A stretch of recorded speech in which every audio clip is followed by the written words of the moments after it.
Welcome, dear listeners, to another story that touches the heart and reminds us never to lose hope.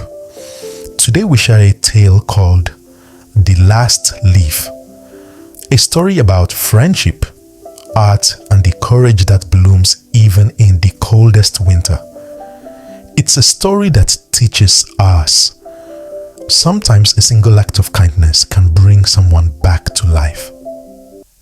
Long ago, in a small part of the city called Greenwich Village, two young women lived together, Sue and Jonesy. They were artists who painted pictures and dreamed of one day becoming famous. Their tiny apartment had big windows that looked out onto a brick wall covered with ivy. But one cold winter, something terrible happened. Jonesy fell very ill, a sickness called pneumonia.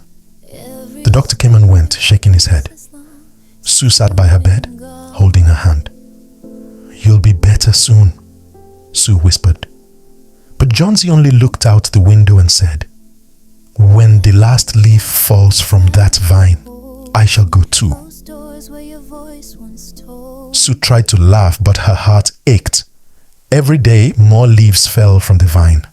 One by one, they let go and drifted to the ground. Sue begged her friend, "Don't say that. The doctor says you'll get well if you just keep hoping." But Jonesy only shook her head.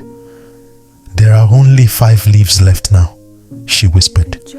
"When the last one falls, I'll go with it." Sue cried quietly in the kitchen. She loved her friend like a sister. She knew she had to do something. But what? In the same building lived an old artist named Berman. He was gruff, poor, and always said he would one day paint a masterpiece, but he never had. When Sue told him about Jonesy's illness and her strange belief, his eyes filled with tears. "Is there such foolishness in the world?" he shouted. "A leaf, to die because of a leaf." That night, a terrible storm came. The wind howled. The rain poured. Sue closed the window and prayed the ivy vine would still have leaves by morning. When morning came, Jonesy asked weakly, "Pull up the curtain, Sue." Sue hesitated, afraid of what her friend would see. But when she looked out the window, she gasped. There, against the grey wall, hung one single green leaf. It had not moved, not even in the storm. "It's still there," whispered Jonesy. Maybe I was wrong. Maybe it's not time for me to go." From that moment, something changed. She ate a little, smiled a little, and began to recover. Hope had returned. The next morning, the doctor smiled and said, "She's out of danger now." "You've done well, Miss Sue." But then Sue heard sad news from the landlord downstairs. "Old Bearman is dead," he said. "He was found in his room this morning, cold and wet. He'd been out in the storm last night, painting something."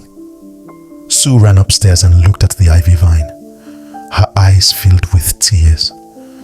For on the wall, where the real leaves had all fallen, was Bearman's masterpiece. He had painted that last leaf so perfectly that Jonesy believed it was real. He had given his life to give her hope. Sue told Johnny the truth gently. They both wept, not out of sorrow but out of gratitude. "He painted his masterpiece," Jonesy whispered. "He saved my life with a leaf." And so, dear listeners, remember this. Sometimes the smallest acts of love can become the greatest works of art. Bearman's leaf never faded, and neither does the kindness we give to others. Because hope, like a painted leaf, can survive even the coldest storm. Thank you for joining me here at the Storytellers Chair. If this story touched your heart, don't forget to like, share, and subscribe. It helps this little storytelling corner keep growing. Every time you subscribe, you take a seat right here with us. where stories come alive, lessons are learned, and hearts are inspired. And remember, every story has a lesson, and every heart has a story. See you next time, right here at the Storyteller's Jar.